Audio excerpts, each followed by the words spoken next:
গৌতম বুদ্ধ, যার আসল নাম সিদ্ধার্থ গৌতম, এক রাজপরিবারে জন্মগ্রহণ করেও মানুষের দুঃখ, কষ্ট, জন্ম, মৃত্যু এইসব ঘিরে তার মনকে খুব চঞ্চল করে তুলেছিল। এই জীবনের উদ্দেশ্য কি? এত সুখ বাসনা ভোগ করে কি লাভ? এর উত্তর খুঁজতে রাজপুত্র গৌতম সকল ভোগ বাসনা ছেড়ে গৃহত্যাগ করেছিলেন। বহু সাধনা করে, বহু কষ্ট করে অবশেষে তিনি বোধি লাভ করেন এবং মানব জাতিকে বোধি লাভ করার পথও তিনি বলে যান। তাহলে চলুন শুনে নিই গৌতম বুদ্ধের কিছু মূল্যবান বাণী।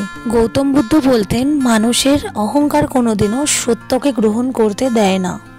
জীবনে পাওয়া কষ্টগুলোই মানুষের শ্রেষ্ঠ উপহার, যেখান থেকে আমরা অনেক কিছু শিখতে পারি। মানুষের সব থেকে বড় ভুল ধারণা হলো তার কাছে এখনো অনেক সময় আছে। জীবনের নিয়ম হলো সর্বদা ভুল মানুষগুলোই আমাদের সঠিক শিক্ষা দেবে, আর সেগুলো আমাদেরকে গ্রহণ করতেই হবে।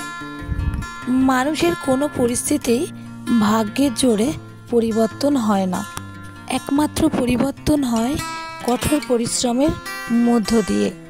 আমাদের জীবনের লক্ষ্য হওয়া উচিত প্রতিটি মানুষকে সমানভাবে সাহায্য করা, বিনা তার কাছে পরিবর্তে কিছু আশা করা।